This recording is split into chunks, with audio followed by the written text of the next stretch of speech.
Sejam bem-vindos a mais uma videoaula do curso Essência. Eu sou a Aline, professora de Biologia, e hoje a gente vai falar um pouquinho sobre o sistema cardiovascular. Então, a gente não pode esquecer que o sistema cardiovascular está presente desde alguns invertebrados, né?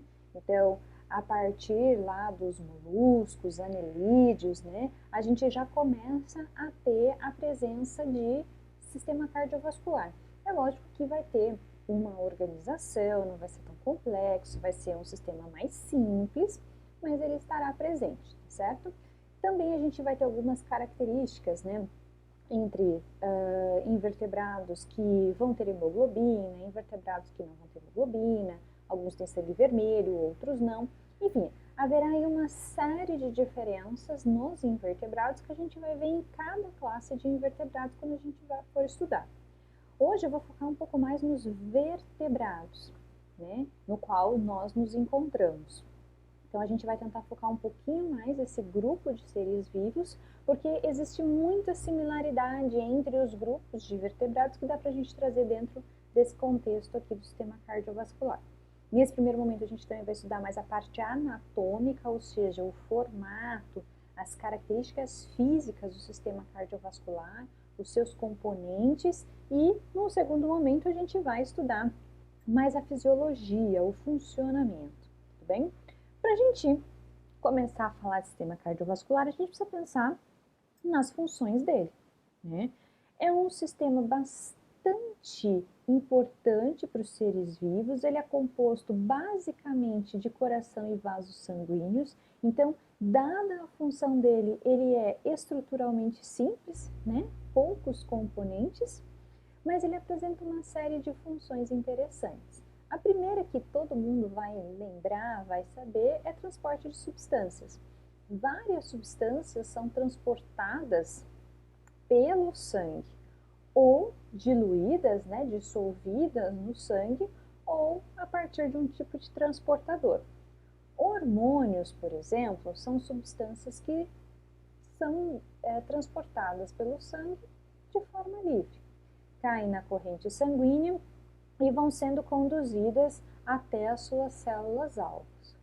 Nós temos algumas substâncias importantes, como o gás, oxigênio, que vem da inspiração. Então, lá no sistema respiratório, quando a gente faz a inspiração, a gente coloca o oxigênio para dentro dos vasos sanguíneos. Se for um animal aquático, esse processo vai acontecer lá nas brânquias. E depois existem alguns nutrientes que vão ser transportados pelo sangue. Aqui a gente tem a glicose, que é um carboidrato, a gente tem aminoácidos, ácidos graxos, mas outros compostos que também podem ser usados como fonte de energia, como por exemplo o lactato, corpos cetônicos, eles também são lançados na corrente sanguínea, transportados pelo sangue, até que a célula que vai recebê-los consiga fazer a sua captação. O oxigênio, ele é um pouquinho diferente dos demais componentes, né, porque ele é transportado a partir da hemoglobina. A hemoglobina é uma proteína que está dentro das hemácias, dos glóbulos vermelhos, né? E lá dentro desses glóbulos vermelhos, a hemoglobina se liga ao oxigênio para fazer o transporte de oxigênio. A glicose e os aminoácidos são transportados de maneira livre no sangue. Já os ácidos graxos, né, como eles são lipídios, eles são apolares, eles não podem ser transportados livremente no sangue. Então, eles têm um transportador que é uma lipoproteína. Mais especificamente, aqui no caso, é a albumina que transporta esses ácidos graxos, tá? Então, de maneira geral, está todo mundo no sangue, mas cada um tem a sua peculiaridade no seu transporte. O gás carbônico é uma substância que não é interessante para a célula. Então, aquelas substâncias, produtos de metabolismo que não são mais interessantes para a célula, eles serão lançados no sangue para que sejam eliminados. O gás carbônico é um deles, né? Parte desse gás carbônico volta, né, para o pulmão associado à hemoglobina, mas uma parte dele, a maior parte dele, fica diluída no sangue. Primeiro porque ele não tem tanta afinidade pela hemoglobina como o oxigênio. E segundo porque ele tem uma função importante no plasma, que é controlar o pH. Lembrando que o gás carbônico associado com a água forma ácido carbônico, né, que dá uma diminuída no pH do sangue. Isso faz com que nos tecidos o pH sanguíneo fique um pouco abaixo do normal, e isso pode parecer que não é importante, mas esse pH um pouquinho mais baixo que o normal lá nos tecidos é que facilita a captação do oxigênio que está chegando ligado à hemoglobina pelos tecidos. Então, o pH um pouquinho mais baixo nos tecidos faz com que a hemoglobina, quando chega nos tecidos, ela perde um pouco a afinidade do oxigênio, nesse pH um pouquinho mais ácido, e solta o oxigênio para os tecidos. Então, esse gás carbônico ele tem uma importância também na captação do oxigênio pelas células. Quando ele se mistura com a água, forma o ácido carbônico, que baixa o pH na região dos tecidos.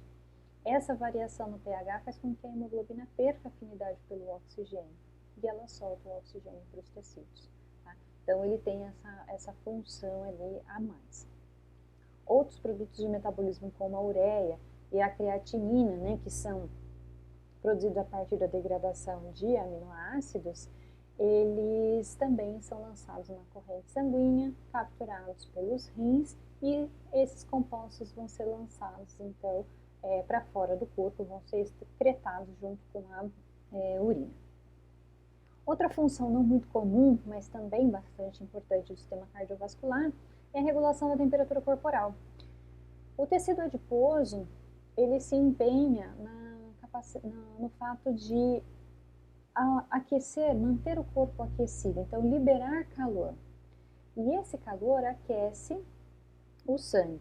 Como o sangue circula por diferentes regiões, principalmente para as extremidades do organismo, ele mantém então o organismo todo aquecido, porque conforme o sangue vai sendo aquecido, ele vai se difundindo ao longo de todo o corpo, mantendo também o corpo aquecido. Então ele garante, né, que mantenha a temperatura corporal. Muito importante a gente lembrar da integração entre o sistema respiratório e o sistema cardiovascular, tá? Então, só lembrando do sistema respiratório, que a gente viu, né, os alvéolos pulmonares.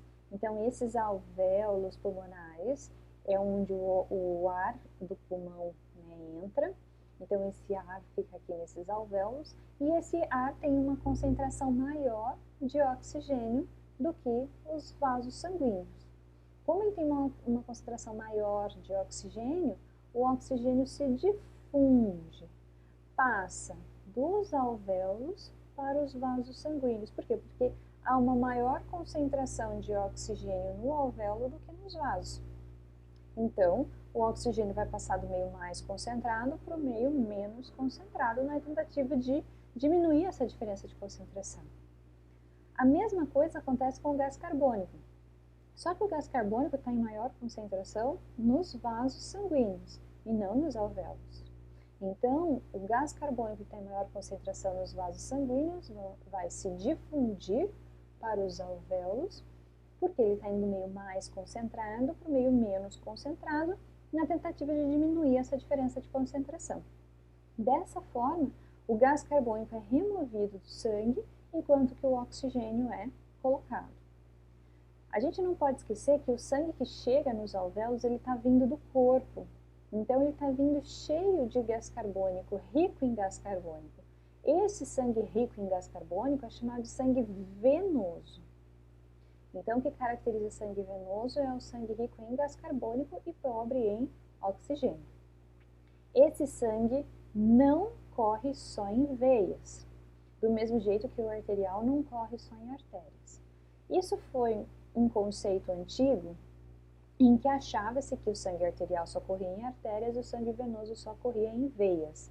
Mas, depois desse conceito ser estabelecido, foi visto que no coração, e a gente vai ver isso, no coração existem artérias carregando sangue venoso e veias carregando sangue arterial. Esse conceito já estava estabelecido, esse nome já tinha sido dado, então por isso acabou ficando, mas não pode confundir, tá?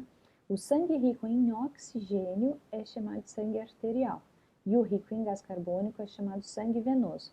Ambos podem correr tanto em artérias quanto em veias, tá? Mas lógico, o sangue arterial vai predominar nas artérias, mas vai percorrer em algumas veias específicas. E o sangue venoso vai predominar nas veias, mas vai correr em algumas artérias específicas, tá? Que a gente vai ver. Bom, então quando a gente faz a troca gasosa aqui, que recebe o nome de hematose, essa troca gasosa permite que o sangue venoso que está chegando nos pulmões seja convertido em sangue arterial. Por convenção, a gente representa sangue venoso em azul, sangue arterial em vermelho. E aqui a gente consegue perceber então essa alteração do sangue venoso em sangue arterial. A função do sistema cardiovascular é justamente dar um jeito de levar este sangue arterial, ou seja, esse sangue rico em oxigênio para os diferentes tecidos. Então aqui, ó, em vermelho, né, essa artéria que é chamada de aorta, ela conduzir o sangue rico em oxigênio para as diferentes regiões do nosso corpo, e o sangue rico em gás carbônico, quando ele volta para o coração, ele deve ser levado para os pulmões. Então, o sistema cardiovascular garante que o sangue rico em oxigênio seja levado para os tecidos e o rico em gás carbônico seja levado para os pulmões. Por quê? Se eu levar nos pulmões, os pulmões fazem a hematose, trocam o sangue venoso por sangue arterial, o sangue arterial volta para o coração e ele vai ser levado para os tecidos. Então, observe que a gente tem um ciclo. A gente tem o sangue arterial sendo levado para os tecidos, e lá nos tecidos ele deixa o oxigênio e pega o gás carbônico, num processo diferente do que acontece nos pulmões. É uma troca gasosa também, mas é um processo diferente. Quando você coloca o sangue rico em oxigênio nos tecidos, o oxigênio vai sair dos vasos para o tecido e o gás carbônico vai vir dos tecidos para o vaso. O que vai acontecer? Eu estou convertendo sangue arterial em sangue venoso. Esse sangue venoso não é mais interessante para o organismo porque a quantidade de oxigênio dele é muito baixa.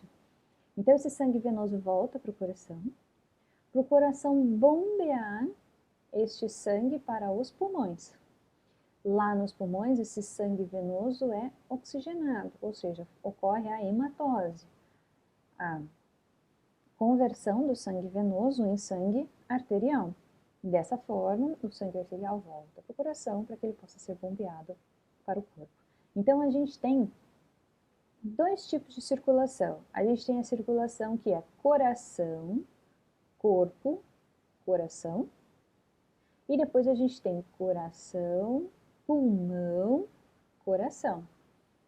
Então, observem que isso falando em humanos, né? A gente vai ver que outros animais também vão ter algo similar, mas falando de humanos, a gente tem duas circulações. A gente tem a circulação sistêmica, que é coração, corpo, coração. Então, é chamada de circulação sistêmica e antigamente recebia o nome de grande circulação. E a gente tem o que antes a gente chamava de pequena circulação, que é a circulação pulmonar, que é coração, pulmão, coração, certo? Então, o sangue vai passar duas vezes pelo coração. Uma vez ele está rico em oxigênio, e esse sangue vai para os tecidos e volta rico em gás carbônico. E aí eu tenho o segundo tipo de circulação, que é quando esse sangue rico em gás carbônico vai para os pulmões para ser oxigenado e voltar para o coração, certo? Então, por isso, nesse caso aqui, né, que é o caso dos mamíferos e de aves, a gente tem uma circulação dupla, ou seja, o sangue passa duas vezes pelo coração para completar um ciclo, ok? Bom, sabendo dessas características, simples, a gente tem aqui uma representação de como que é um coração de humano, né? Então, a gente tem aqui 4 cavidades no humano. Então, a gente tem 4 cavidades. Aqui a gente tem uma bem definida, onde o sangue chega. Então, observe que o sangue está chegando aqui nessa cavidade e nessa cavidade. Observe que está vindo aqui, ó, pelos vasos. Tem um vaso trazendo aqui o sangue, outro vaso trazendo sangue aqui, ok? Essas cavidades que recebem o sangue, são essas cavidades superiores aqui, elas são chamadas de átrios ou aurículas. É mais comum átrio, tá? Então, essas cavidades aqui são chamadas de átrios. A gente tem 2 átrios, o átrio direito e o átrio esquerdo. Sim, este aqui é o átrio direito porque ele está de frente para você. Então, esse é o átrio direito do coração. É sua esquerda, mas ele está de frente para você. Por isso que é o átrio direito. E esse aqui é o átrio esquerdo, ok? Depois existem mais 2 cavidades que são os ventrículos, que são essas cavidades inferiores. Veja que é uma pequena membraninha só, que recebe o nome de válvula, tá? Que separa os 2 átrios dos 2 ventrículos. Então, um mamífero apresenta 4 cavidades, 2 átrios e 2 ventrículos. O sangue chega pelos átrios, vai para os ventrículos e depois ele sai do coração. Então, aqui, do ventrículo direito, ele vai sair para o pulmão. A gente vai ver isso com mais calma, mais detalhes, mas só para vocês entenderem. Ele vai sair aqui para o pulmão por artérias que recebem o nome de artérias pulmonares. E aqui, do ventrículo esquerdo, o sangue vai sair para o corpo, por essa artéria grandona aqui, que recebe o nome de artéria aorta, certo? Nós temos aqui o sangue vindo do corpo, chegando do lado direito do coração. Então, o sangue que é rico em gás carbônico chega do corpo para o lado direito do coração. Por isso, o lado direito do coração está representado em azul, porque o sangue do corpo chega por essas veias. Essa aqui é chamada de veia cava inferior, essa é a veia cava superior. Essas veias desembocam no átrio direito, trazendo o sangue vindo do corpo. Então, esse sangue é rico em gás carbônico, é sangue venoso. O sangue venoso chega no átrio direito, é conduzido para o ventrículo direito, e o ventrículo direito, quando se contrai, expulsa o sangue do coração para os pulmões, em um vaso sanguíneo chamado artéria. Embora seja sangue venoso, esse vaso sanguíneo aqui é uma artéria. Lembra que eu falei? Vai acontecer isso. Essa artéria recebe o nome de artéria pulmonar. Ela está carregando sangue venoso até os pulmões. Lá nos pulmões, o sangue vai ser oxigenado. Vai ocorrer a hematose. A hematose consiste em converter o sangue oxigenado, o sangue venoso, perdão, sangue venoso em sangue arterial. Pegar o sangue rico em gás carbônico e converter em sangue rico em oxigênio. Quando isso acontece, os pulmões devolvem o sangue agora para o coração. Ele vai chegar por 2 veias, chamadas de veias pulmonares. Só que ele está rico em oxigênio, então é sangue venoso que está, perdão, é sangue arterial que está correndo nessas veias. Então eu vou ter veias pulmonares chegando aqui, ó, e veias pulmonares chegando aqui. Elas vão desembocar onde? No átrio esquerdo. Então o átrio esquerdo recebe sangue oxigenado, recebe sangue rico em oxigênio. A partir daí, o átrio transfere o sangue para o ventrículo esquerdo, e o ventrículo esquerdo, ao se contrair, vai expulsar o sangue do coração para onde? Para o corpo. Quem vai conduzir? Um vaso sanguíneo chamado de artéria, artéria aorta. Essa artéria aorta vai sofrendo várias ramificações, e essas ramificações vão conduzir o sangue que sai do coração, o sangue arterial, para todo o corpo, ok?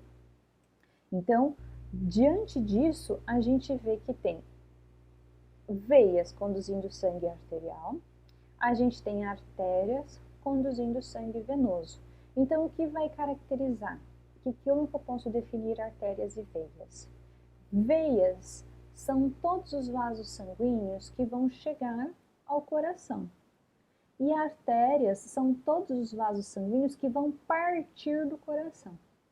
Assim fica mais fácil da gente entender.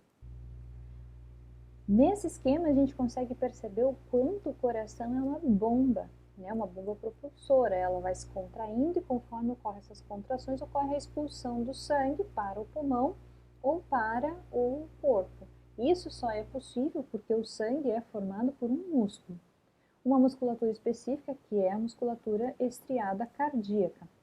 Ela é estriada porque quando você observa ao microscópio, você vê aqui as fibras musculares. Fibras musculares são células musculares. Elas recebem esse nome porque elas são compridas. Isso aqui, ó, é uma célula só. Isso aqui é uma célula só, formada por vários núcleos. Uma característica bem interessante das células musculares estriadas é que elas têm vários núcleos. E elas são chamadas de estriadas porque percebam que elas têm vários risquinhos. Esses risquinhos, que são as estrias, são as proteínas. É a forma com que as proteínas se organizam para fazer a contração muscular.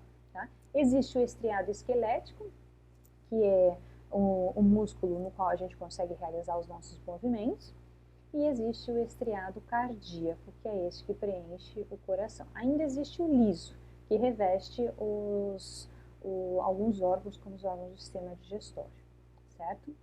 Observem também que alguns riscos são mais intensos.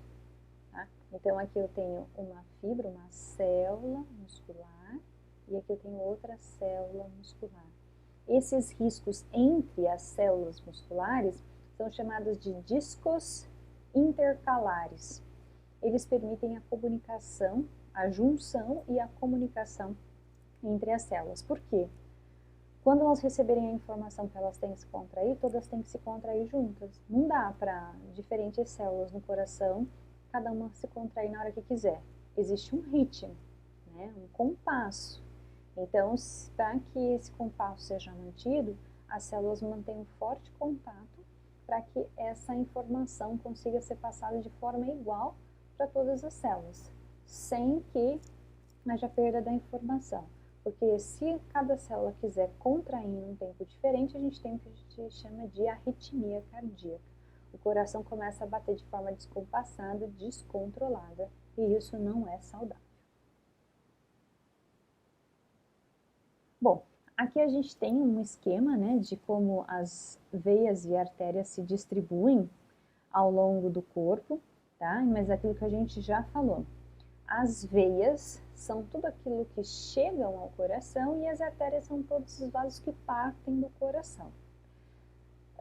Nem todo mundo que tem sistema cardiovascular vai ter vasos sanguíneos, tá? Mas a gente tem aqui em vertebrados, todos os sistemas cardiovasculares são fechados. O que significa isso? O sangue só percorre dentro de vasos sanguíneos, veias, artérias e capilares, certo? Quando a gente estiver falando de invertebrados, existem invertebrados com sistema cardiovascular, como eu falei para vocês, né? Existem os anelídeos, existem os moluscos, existem alguns indivíduos que vão apresentar esse sistema cardiovascular, né? Os artrópodes também têm. Mas o que acontece é que quem tem vasos sanguíneos? Os anelídeos, que a gente tem como principal exemplo a minhoca, e os cefalópodes. Os cefalópodes são um grupo de moluscos. Esses cefalópodes são o polvo, a lula, o Nautilus, tá? Então, esses representantes, eles têm vasos sanguíneos e, no caso deles, o sistema circulatório é fechado, ou seja, o sangue só circula dentro de vasos sanguíneos, tá? Existem outros invertebrados, que é chamado de sistema circulatório aberto. E aí, nesse caso, o sangue não corre só em vasos sanguíneos, ele fica solto dentro do organismo. E não é o caso que nós vamos falar aqui. No nosso caso, a gente só vai falar de sistemas cardiovasculares fechados, ou seja, o sangue não jorra para fora dos vasos sanguíneos. O sangue fica só circulando dentro de vasos sanguíneos, sejam eles veias, artérias e capilares. Veias, tudo que chega ao coração. Existem as veias bem grandonas, que são chamadas de veias mesmo, e as veias mais fininhas são chamadas de vênulas. Elas ficam mais nas extremidades do corpo. E a mesma coisa as artérias, né? As artérias são os vasos que partem do coração e são calibrosas. Aquelas menorzinhas são chamadas de arteríolas, e elas também ficam mais nas extremidades do corpo, mais ligadas aos órgãos. Agora, capilares são vasos sanguíneos muito fininhos, e eles são aqueles responsáveis pelas trocas gasosas. Então, quando parte a artéria pulmonar, parte lá do coração para o pulmão, ela vai se ramificando em vasos cada vez mais fininhos, chamados de capilares. Esses capilares são tão fininhos que permitem a difusão do gás carbônico e do oxigênio para que a troca gasosa ocorra. A mesma coisa vai acontecer nos tecidos. Quando a artéria aorta parte do coração para o corpo, ela vai se ramificando em vários outros vasos sanguíneos. Esses vários outros vasos sanguíneos, cada vez mais fininhos, vão chegar a ser tão fininho quanto um capilar. O capilar é tão fininho que permite a passagem do oxigênio do capilar para os tecidos e do gás carbônico dos tecidos para o capilar. Ele recebe esse nome de capilar porque ele é tão fininho, aliás, ele é mais fininho do que um fio de cabelo, tá? Então ele é bem fininho mesmo. Nessa representação, a gente tem a diferença entre as artérias das veias. Ambas são formadas por 3 camadas. Uma camada mais interna, que recebe o nome de túnica íntima. Então, túnica íntima é a parte mais interna dos vasos sanguíneos. É formada por uma única camada de células achatadas, que recebe o nome de endotélio. Essa é a túnica íntima. Depois a gente tem a túnica média, que é formada por músculo. Aqui é um tecido muscular liso, é diferente daquele que a gente viu no coração, tá? Ele não tem estrias, as células não têm muitos núcleos, são bem diferentes, né? A célula, ela não é tão comprida, ela é mais fusiforme e ela não tem estrias, e cada célula apresenta um núcleo só, tá? Então aqui eu tenho o tecido muscular liso, que é a túnica média. E depois eu tenho a túnica adventícia. A túnica adventícia, ou túnica externa, é a camada mais externa dos vasos sanguíneos. E é formada por um tecido conjuntivo, que é um tecido formado por várias células, com bastante substâncias entre essas células, bastante proteínas, carboidratos entre essas células, que dão esse revestimento para os vasos sanguíneos. Qual que é a diferença entre artéria e veia? A artéria é tudo que parte do coração. Lembre-se que o coração é uma bomba. Então, quando ele vai bombear o sangue, ele exerce uma pressão. As artérias, como são tudo que parte do coração, elas têm que ter uma capacidade de resistir à pressão com que o sangue sai do coração, e sai com uma pressão forte. Então, por isso, a túnica média das artérias é muito maior, embora aqui não dê para perceber, mas a túnica média das artérias é muito maior do que a túnica média da veia. Por quê? O fato de ter essa musculatura aqui dá maior resistência para as artérias. Além disso, as artérias apresentam várias fibras elásticas. Fibras elásticas são proteínas que dão elasticidade para o tecido. Isso faz com que a artéria consiga se dilatar quando o sangue chega com alta pressão e depois ela se contrair, voltar ao normal para empurrar o sangue adiante. Então, essa túnica média mais grossa e mais elástica garante que a artéria consiga resistir à pressão com que o sangue sai do coração e chega até ela, tá? A artéria aorta, ela é bastante elástica, mas todas as artérias, mesmo aquelas que estão bem distantes do coração, elas têm essa mesma organização, porque um pouquinho de pressão vai chegar nelas, por mais distante que elas estejam, certo? Já no caso das veias, a túnica média não é tão proeminente, ela é bem fina, que ainda está representada até que grande, tá? Ela é bem mais estreita. O que é mais destacado é a túnica adventícia, a túnica externa. Então esse revestimento que dá a artéria não é tão grande quanto o da veia. Então o da veia aqui ó, é muito maior quando comparado ao da artéria. Uma coisa muito legal que as artérias têm são essas válvulas. Nessa camada interna aqui chamada de endotélio, existem prolongamentos das células que são chamados de válvulas. Essas válvulas evitam que o sangue retorne. Porque pense que as veias são aquilo que vão sair do corpo para o coração. Pense que essa aqui é uma veia que está vindo do pé. Tem que subir toda a perna até chegar lá no coração. Tem que vencer toda a força de gravidade para isso. Então, para evitar que o sangue volte, a gente tem as válvulas. Essas válvulas funcionam como se fossem portinhas que abrem e fecham. Conforme o sangue vai chegando no coração, ele vai sendo puxado, né, pelo coração, o fluxo de sangue vai sendo puxado pelo coração, e conforme esse fluxo vai sendo puxado, a artéria vai conduzindo o sangue até o coração. E essas válvulas impedem, olha só, elas impedem que o sangue volte. Ó. O sangue é puxado, ó, as válvulas abrem e fecham. O sangue é puxado. Então, essas válvulas servem para evitar o refluxo de sangue. Se você tem, olha só aqui, representando uma falha, uma dilatação nessa região aqui do vaso sanguíneo, olha como a válvula não se fecha. Se a válvula não se fecha, o que acontece? O sangue volta.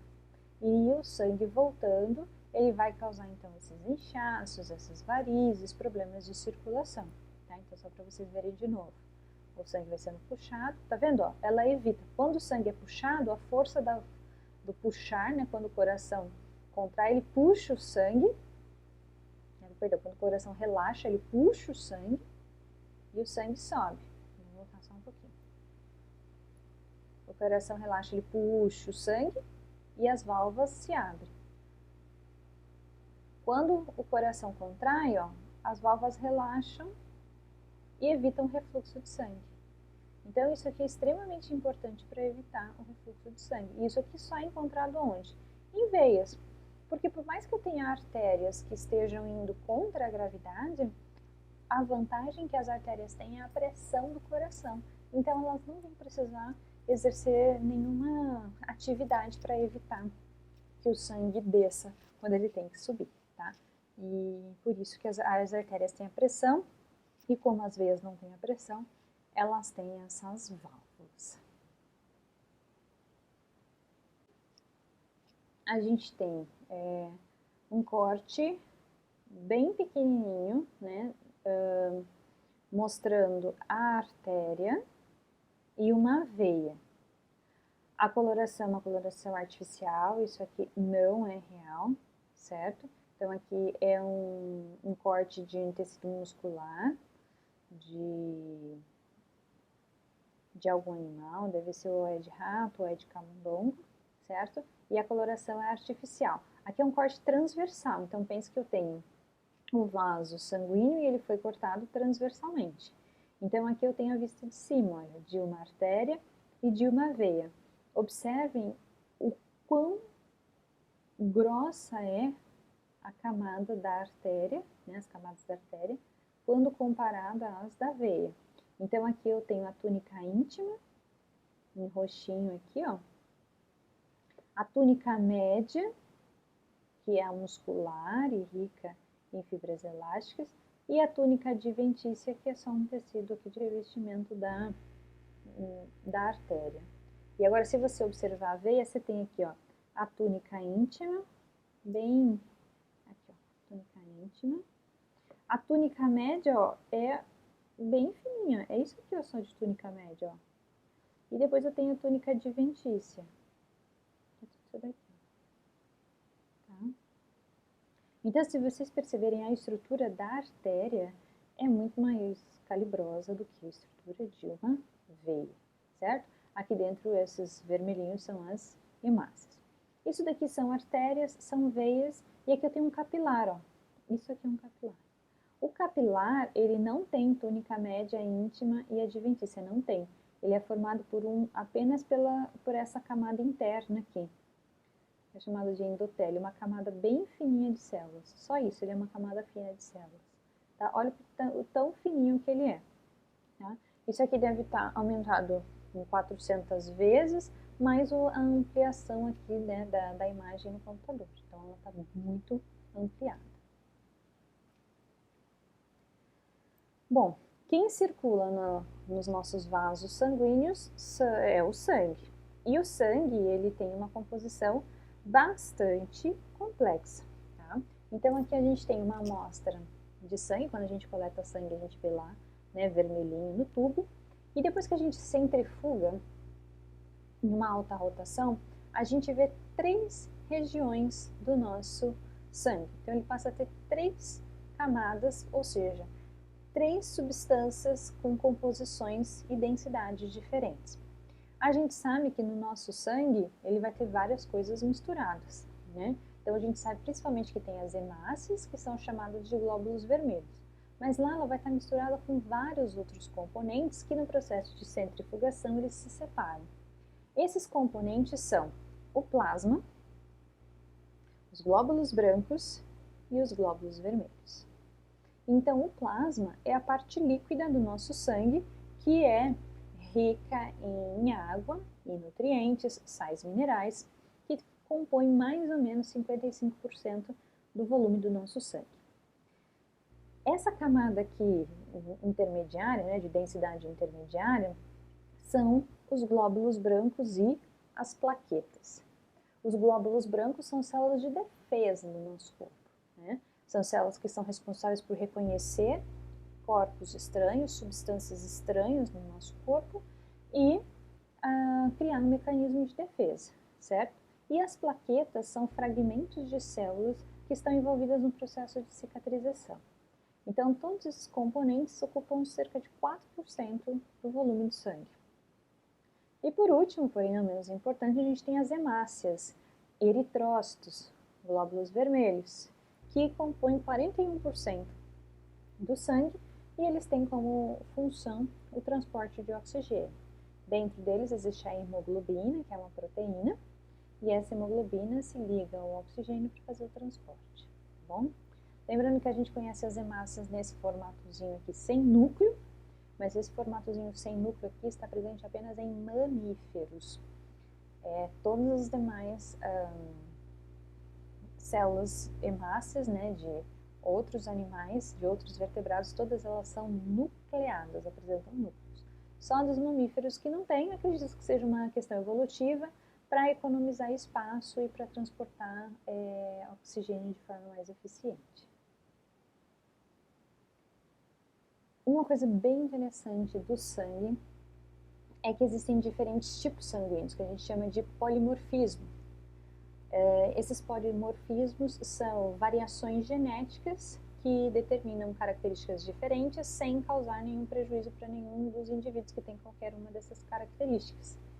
Então, a gente tem as hemácias, né, os glóbulos vermelhos, e esses glóbulos vermelhos, eles apresentam substâncias associadas às suas membranas, que podem ser proteínas, podem ser carboidratos, e no caso do tipo sanguíneo, são carboidratos. Esses carboidratos são diferentes de indivíduo para indivíduo.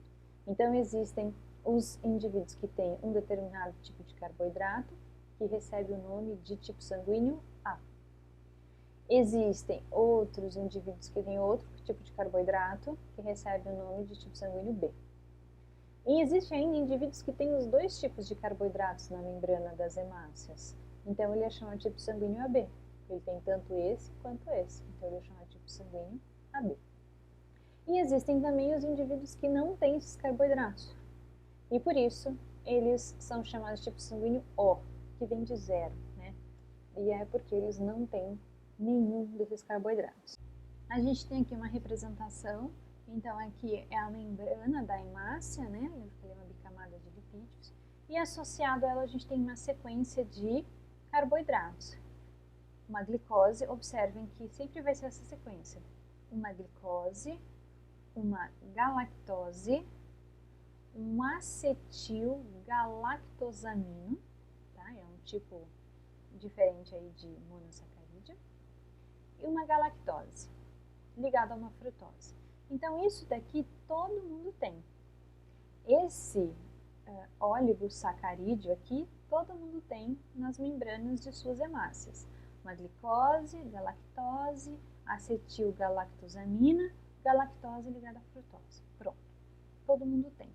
O que diferencia então um tipo sanguíneo do outro? Essa galactose pode ou não estar fazendo mais uma ligação aqui. Se ela não estiver fazendo nenhuma ligação aqui, é de tipo sanguíneo O. Por quê? Porque não tem nenhum outro carboidrato a mais aqui. Então é do tipo sanguíneo O. Agora, quem é do tipo sanguíneo A tem uma segunda acetilgalactosamina. Tem uma dessa aqui, só que aqui também. Então, quem tem esse acetilgalactosamina recebe o nome de tipo sanguíneo A. E quem tem uma galactose a mais, né, nessa galactose, uma outra galactose ligada, é chamado de tipo sanguíneo B. Então, quem tem este acetilgalactosamino aqui é do tipo sanguíneo A. Quem tem uma galactose é do tipo sanguíneo B. E quem não tem nenhuma das duas é chamado de tipo sanguíneo O. E quem tem os dois é do tipo sanguíneo AB, certo? Então, nada que muda é a composição desse oligosacarídeo aqui na membrana. Ele se repete, tá? Ao longo de toda a membrana existem várias desses oligosacarídeos. Só que o tipo O é sempre assim, o tipo A é assim, o tipo B é assim. E quem é AB tem os dois. Qual que é o problema, né? Se a gente pode chamar isso de problema. Pessoas que têm o tipo sanguíneo A, esse oligosacarídeo do tipo A, ele funciona como um antígeno, certo? Ele funciona como um antígeno, e antígenos são substâncias que ativam o sistema imunológico. Por isso também recebe o nome de aglutinogênios. Quando eles ativam o sistema imunológico, ele cria, né, anticorpos contra esse antígeno. Então, o sistema imunológico, quando reconhece um antígeno estranho, ele cria anticorpos ou aglutininas contra este corpo estranho. Pessoas que são do tipo sanguíneo A, elas têm, então, o antígeno A, o oligosacarídeo do tipo A. Esse aqui, ó, com acetilgalactosamina, tá? Então, o que acontece? Essa pessoa aqui, ela não tem anticorpos contra o antígeno A. Não pode, porque senão ela ia destruir o próprio corpo, certo? A mesma coisa acontece com pessoa tipo sanguíneo B. Ela tem o antígeno B, ela tem o carboidrato B, que é esse aqui, ó. Esse carboidrato, esse oligosacarídeo aqui, certo? Mas ela não tem anticorpos anti-B, porque senão ela ia destruir o próprio organismo. Quem é do tipo sanguíneo AB tem o antígeno AB e não tem nenhum anticorpo. E quem é do tipo sanguíneo O, ele não tem nenhum antígeno, certo? Ele não vai ter nenhum antígeno. Porém, ele vai ter todos os anticorpos. Por quê? Como que funciona isso? O tipo sanguíneo A só reconhece o tipo sanguíneo A. Se por um acaso ele receber transfusão do tipo sanguíneo B, o que vai acontecer? Se o indivíduo A recebe o sangue de uma pessoa do tipo sanguíneo B, a pessoa do tipo sanguíneo A não reconhece isso daqui, ó. Isso daqui não é familiar a ela, né? É só uma galactose a mais aqui, ó. A pessoa do tipo A tem uma acetilgalactosamina, a pessoa do tipo B tem uma galactose. A pessoa do tipo A não reconhece essa extensão aqui. É algo estranho para ela. O que ela vai fazer? A pessoa do tipo A vai criar anticorpos contra essa estrutura toda. Então, vai criar anticorpos aqui, ó, que vai fazer com que o indivíduo destrua essa célula toda aqui, né? Destrua esses componentes e a célula aqui também, certo? Ou seja, o que vai acontecer? Uma pessoa que é do tipo sanguíneo A, ela vai ter anticorpos contra indivíduos do tipo sanguíneo B. Ela não reconhece isso daqui, então ela vai criar anticorpos para destruir o tipo sanguíneo B. O inverso também é verdadeiro. Uma pessoa do tipo sanguíneo B, ela não tem anticorpos anti-B, mas ela tem anticorpos anti-A. Se entrar esse tipo sanguíneo aqui, ela não reconhece o daqui. Ela acha como algo ofensivo, estranho. Então, esses anticorpos vão marcar essa célula toda para ser destruída. Ok? Quem é do tipo sanguíneo AB tem os dois tipos de antígeno. Então, não pode ter nenhum anticorpo, nem anti-A, nem anti-B. Agora, a pessoa que é do tipo sanguíneo O, ela não tem nenhum antígeno. Então, se ela tiver contato com o antígeno A ou com o antígeno B, ela não vai reconhecer nenhum dos dois. Ela vai acabar criando anticorpos contra esses dois. Bom, como que funciona isso? Pense aqui que eu tenho amostras de sangue de 4 indivíduos, um do tipo A, B e O. Quando eu pingo, é um experimento muito simples que a gente faz para detectar o tipo sanguíneo. Você faz 2 gotinhas numa lâmina de vidro e em uma gotinha você pinga o anticorpo anti-A. Em outra gotinha você pinga o anticorpo anti-B. Eu não estou testando o anticorpo dessas pessoas, eu estou testando o tipo sanguíneo. Então eu ponho uma gotinha de sangue aqui e uma gotinha de sangue aqui. Nessa gotinha de sangue eu pego um reagente comprado lá no laboratório, que é anticorpo anti-A, pingo aqui. E aqui eu pego o anticorpo anti-B e pingo aqui. O que acontece? O anticorpo, quando ele se liga ao antígeno, o anticorpo, quando se liga ao corpo estranho, ele começa a aglutinar, ou seja, ele começa a se ligar um anticorpo no outro, um antígeno no outro, e começa a formar uma estrutura mais sólida, mais firme, que a gente chama de aglutinar. Então, quando a gotinha de sangue não sofre nenhuma alteração, é porque o anticorpo não aglutinou, não encontrou o antígeno e por isso não fez esse processo de ligar um anticorpo no outro, um anticorpo no antígeno, outro antígeno no outro anticorpo e formar essa estrutura de chamar de aglutinação. Então, quando você pingar o anti-B numa pessoa de tipo sanguíneo A, ele vai procurar o antígeno B. Como ele não vai encontrar o antígeno B, nada vai acontecer com a gotinha de sangue, ela vai ficar normal. Mas se você pingar um anticorpo anti-A numa pessoa do tipo sanguíneo A, o que vai acontecer? O anticorpo vai encontrar o antígeno A nas células dessas pessoas, no caso dessa pessoa aqui. E aí ele vai se ligar ao antígeno A e vai aglutinar o sangue, ou seja, o sangue vai ficar parecendo um sangue pisado, né? Ele vai ficar mais grosso. Se aglutinou, é porque o antígeno A está aqui. E se o antígeno A está aqui, esse indivíduo é do tipo sanguíneo A. Se eu fizer a mesma coisa com o indivíduo do tipo sanguíneo B, pingar anti-A no sangue dele, não vai acontecer nada.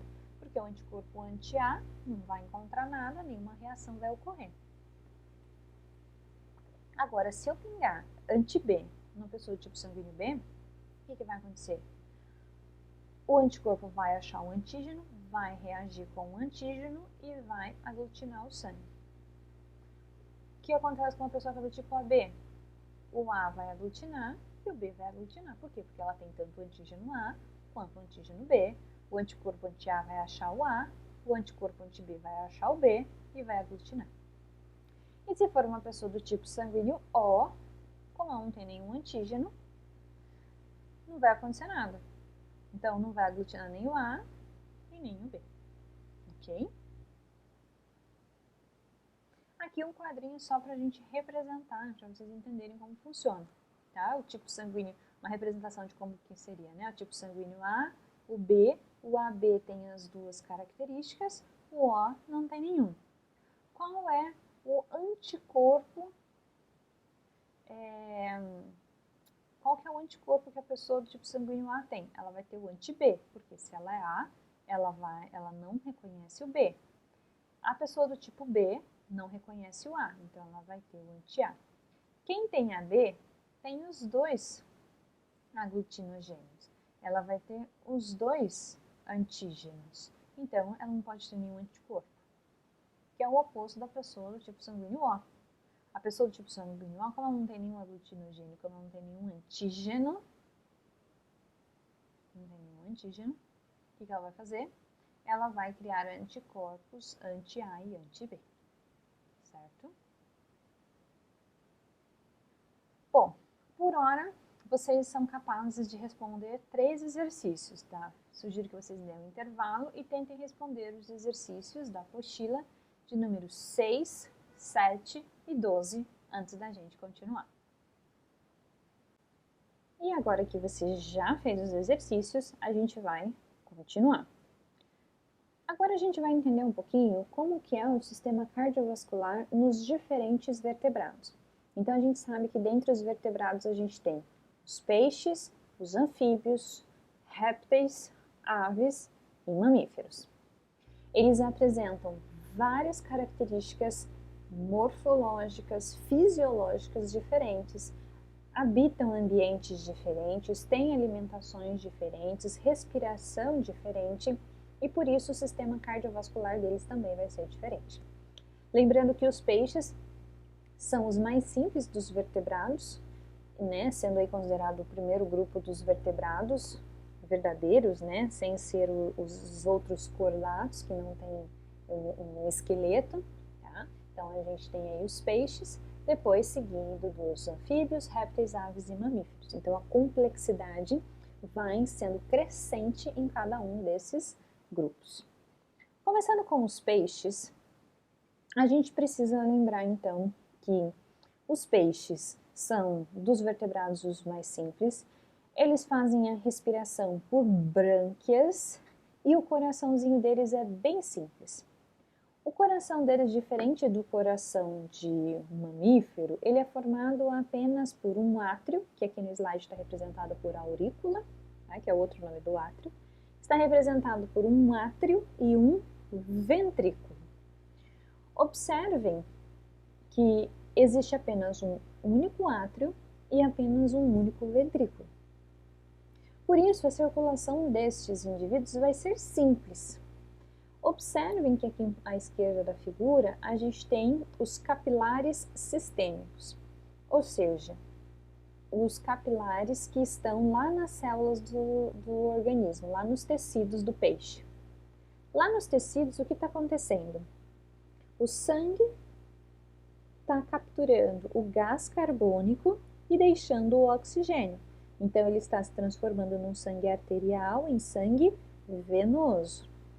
O sangue venoso parte dos tecidos e vai para o coração.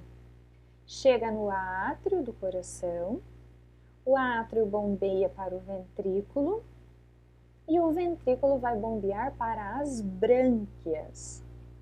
Lá nas brânquias ocorre a hematose, ou seja, o sangue venoso se transforma em sangue arterial. O gás carbônico vai ser removido desse sangue, enquanto que o oxigênio vai ser colocado nesse sangue, agora a partir de brânquias. Após essa hematose, eu tenho agora um sangue arterial, um sangue rico em oxigênio, que vai ser levado, conduzido para os tecidos diretamente. Lá nos tecidos, esse sangue arterial deixa o oxigênio, pega o gás carbônico, se transforma em sangue venoso e o ciclo recomeça. Então, a gente pode observar que o sistema circulatório do peixe é fechado. Por quê? O sangue não sai dos vasos sanguíneos, ele está constantemente dentro dos vasos sanguíneos. Os gases é que entram e saem dos vasos. Outra característica do peixe é que a circulação é simples. Como ele tem apenas um átrio e um ventrículo, ele tem a passagem, então, do sangue apenas uma vez só pelo coração por ciclo. Então, para que o ciclo seja completo, o sangue só passa uma vez pelo coração, certo? Então, é uma circulação simples num sistema fechado. O sangue venoso não encontra o sangue arterial. Se a gente for olhar agora os anfíbios a gente precisa ter um cuidado muito grande. Os anfíbios são animais terrestres que ainda dependem de água para sua reprodução. Então, eles ainda estão entre o meio aquático e o meio terrestre. Grande parte dos anfíbios faz a postura dos ovos na água e as larvas se desenvolvem dentro da água. No caso dos sapos, a gente tem os girinos. O girino se desenvolve dentro da água. Então, o girino tem uma respiração branquial e um coração com duas câmaras, átrio e ventrículo, igualzinho ao peixe. Então, de novo, o girino tem um sangue, o girino ele tem uma respiração branquial e coração formado por duas câmaras, um átrio e um ventrículo. Quando o girino vai sofrer a metamorfose para se transformar num sapo adulto, essa transformação faz com que as brânquias se transformem em pulmões e o coração de duas câmaras passe a ter 3 câmaras. O fato das brânquias serem convertidas em pulmões faz com que a respiração pulmonar do sapo não seja tão eficiente. Por isso, os anfíbios também caracterizam-se por apresentar uma respiração cutânea, uma respiração através da pele, que vai ser complementar à respiração pulmonar, já que o pulmão não vai ser tão desenvolvido, tão bem estruturado, já que ele é uma evolução, vamos dizer assim, uma melhoria das brânquias, certo? Então, quando eu falo aqui de anfíbios, eu estou falando de anfíbios adultos. Se eu for falar de anfíbios larvas, né, no caso os girinos, a gente teria que falar de coração com 2 câmaras e respiração branquial. O indivíduo adulto não. O indivíduo adulto tem coração com 3 câmaras. Agora ele passa a ter 2 átrios, mas ainda mantém um ventrículo. E a respiração aqui é pulmonar, certo? Então, nesse caso, eu tenho a seguinte situação. Eu tenho aqui, então, observem que eu tenho claramente o sangue arterial e o sangue venoso. O sangue arterial, vocês têm que bater o olho quando vocês veem o vermelho e tem que reconhecer que é o sangue arterial. E o sangue venoso, vocês têm que bater o olho e ver que é o sangue azul. Então, eu tenho aqui 2 átrios e um ventrículo. Vamos partir do coração, o sangue oxigenado. Então, o sangue oxigenado parte aqui do coração para o corpo. Quando ele vai para o corpo, lá nos capilares sistêmicos, lá no corpo do anfíbio, ocorre a hematose, e a hematose retira o oxigênio do sangue, e esse sangue, agora que é um sangue rico em gás carbônico, volta para o coração. Do coração, esse sangue parte para os pulmões, onde vai sofrer a hematose, as trocas gasosas, e ele vai se transformar num sangue rico em oxigênio. O que é muito importante aqui? Quando o sangue chega dos pulmões, ele chega rico em oxigênio. Quando o sangue chega do corpo, ele chega rico em gás carbônico. Aqui ele chega no átrio esquerdo, rico em oxigênio. Aqui ele chega no átrio direito, rico em gás carbônico. Só que existe um único ventrículo. Ou seja, tanto o sangue venoso quanto o sangue arterial são lançados nesse único ventrículo. Eles se misturam. Aqui a gente tem o que a gente chama de sangue roxo, né? Que é a mistura do azul com o vermelho. Então, todo o sangue oxigenado aqui, ele passa a ficar meio a meio. Meio oxigenado, meio rico em gás carbônico, né? Aí esse sangue misturado, parte vai para o corpo e parte vai para o pulmão para tirar todo o gás carbônico. E essa parte que vai para o corpo tem bastante gás carbônico também. Então, o que sobra de oxigênio vai ser dado para os tecidos, para o tecido retirar esse oxigênio, colocar mais carbônico, e por isso ele vai agora aqui ser sangue venoso, certo? Quando ele volta para o coração, ele é sangue venoso, rico em gás carbônico, pobre em oxigênio. Só que quando ele vem aqui no ventrículo, ele mistura um pouco com sangue oxigenado, então ele fica meio oxigenado, meio carbonizado, não posso dizer, meio metade rico em gás carbônico, metade rico em oxigênio. Mistura tudo, fica meio a meio. Aí esse meio a meio vai para o pulmão. No pulmão sofre a hematose. O gás carbônico é tirado e predomina-se o oxigênio. Então a gente tem o que a gente chama de circulação incompleta. Por quê? A gente tem a mistura do sangue venoso com o sangue arterial. Então, na hora que esse sangue aqui que está descendo para o corpo, ele não é um sangue arterial puro, limpo. Ele é um sangue que até predomina o oxigênio, mas tem muito gás carbônico também, certo? Então, o oxigênio que tem nele vai para os tecidos, certo? Mas parte desse oxigênio foi perdido porque parte do sangue veio para cá, ok? Então, por isso que a respiração, né, a respiração pulmonar não é suficiente, porque por mais que eu deixe todo o sangue oxigenado aqui, parte dele vai ser misturado com o sangue venoso e o sangue venoso vai voltar e eu vou ter parte do meu sangue aqui com gás carbônico. Então, o pulmão sozinho não dá conta, né? Acaba não sendo tão eficiente essa circulação no quesito transporte de oxigênio. Por isso que os anfíbios têm ainda a respiração cutânea, que ajuda aí nessa falha do coração em misturar sangue venoso e sangue arterial, ok? Então, como eu tenho a mistura do venoso com o arterial, eu tenho uma circulação que é chamada de incompleta. O sistema circulatório é fechado mesmo, porque o sangue não circula fora dos vasos, e a gente tem pela primeira vez uma circulação dupla. Observem, o sangue saiu do coração, voltou para o coração, foi para o pulmão e agora sim voltou para o coração. Ou seja, eu passei 2 vezes pelo coração para completar um ciclo, certo? Por isso que é chamada de circulação dupla, quando o sangue passa 2 vezes pelo coração para completar um ciclo cardíaco, ok? Bom, em seguida a gente tem os répteis. Os répteis, existem 2 tipos de circulação, se é que a gente pode chamar assim.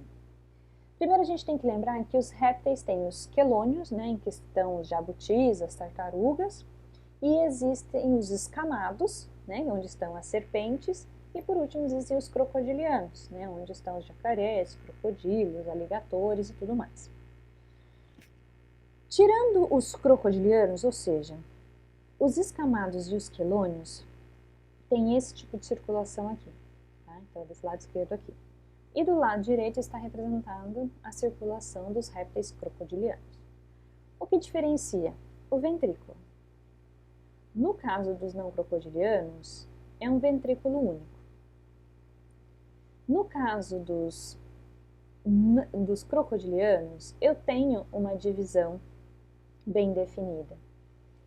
O problema aqui que acontece no caso do ventrículo dos não crocodilianos, ele tem um septo, ele tem uma tentativa de dividir o meu ventrículo, mas eu ainda não dividi o meu ventrículo.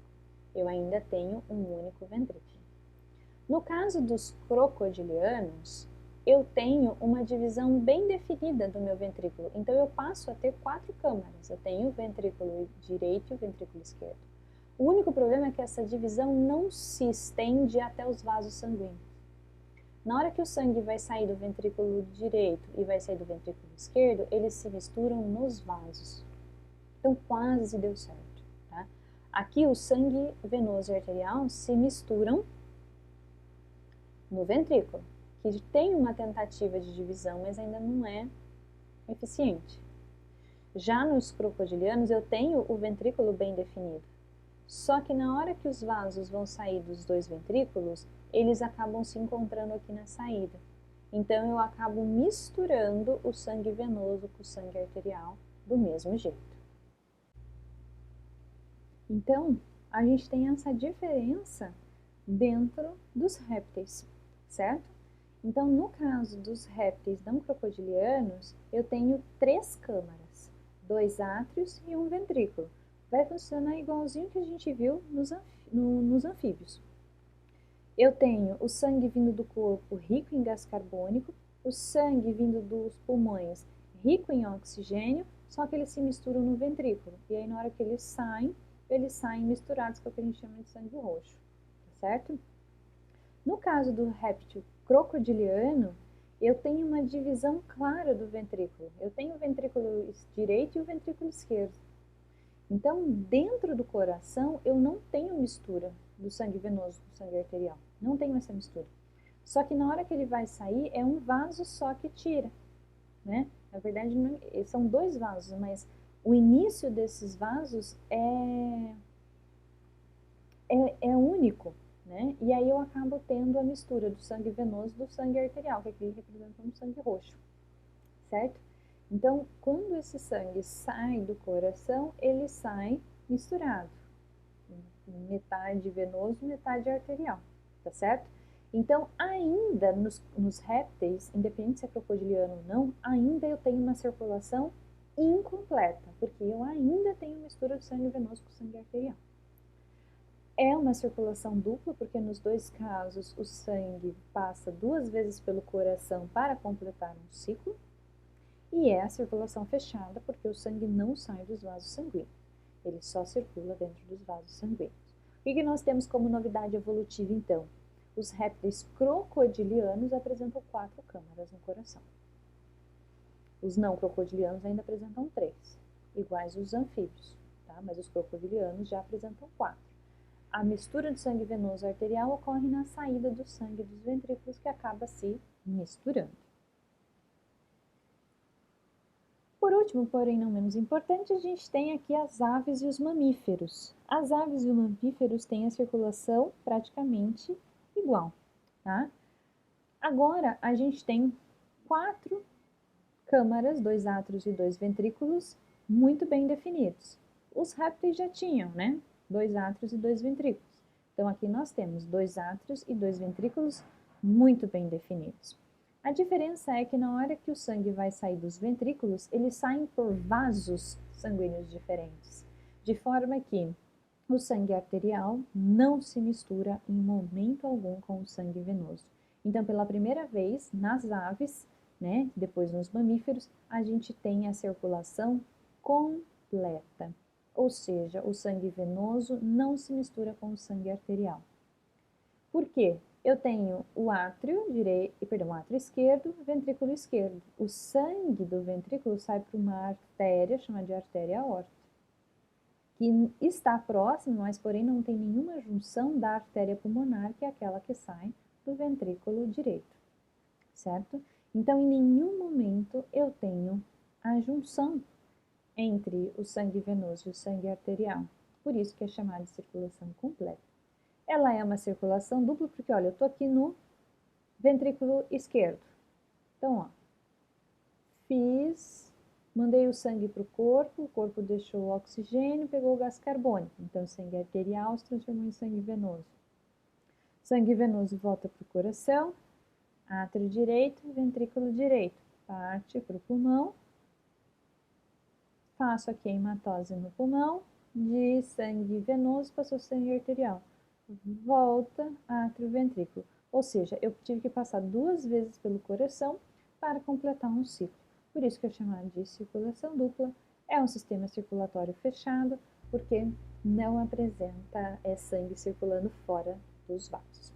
Diferenças entre o sistema cardiovascular em aves e mamíferos. A artéria aorta, essa artéria que sai aqui do ventrículo esquerdo, essa artéria aorta é dobrada, ela é inclinada para a esquerda em mamíferos. Igualzinho tá aqui, ela tem essa inclinação para a esquerda, só que é mais inclinada aqui, né? Ela é inclinada para a esquerda em mamíferos. Nas aves, ela é inclinada para a direita. É a única diferença assim, significativa que a gente pode falar, tá? Então, em mamíferos, a aorta é virada, é curvada para a esquerda, e em aves, a aorta é virada, é curvada para a direita. Aqui a gente tem um esquema, né, representando todos eles. Então, os peixes, ok?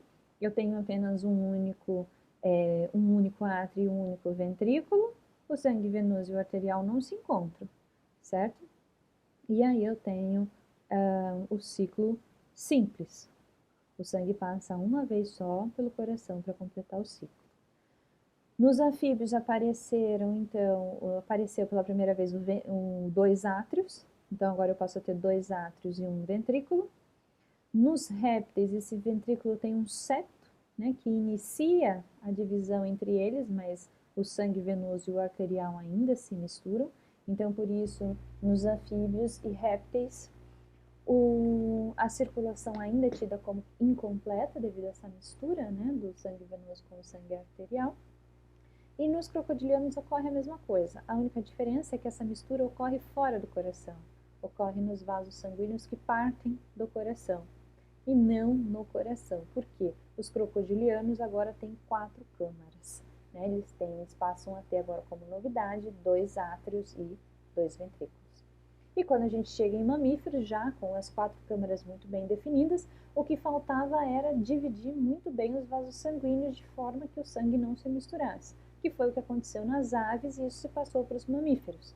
Temos agora vasos sanguíneos que partem do coração, muito bem separados, muito bem divididos, de forma que o sangue venoso não se mistura com o sangue arterial. Então, pela primeira vez, em aves, a gente passa a ter a circulação completa, quando o sangue venoso não se mistura com o sangue arterial.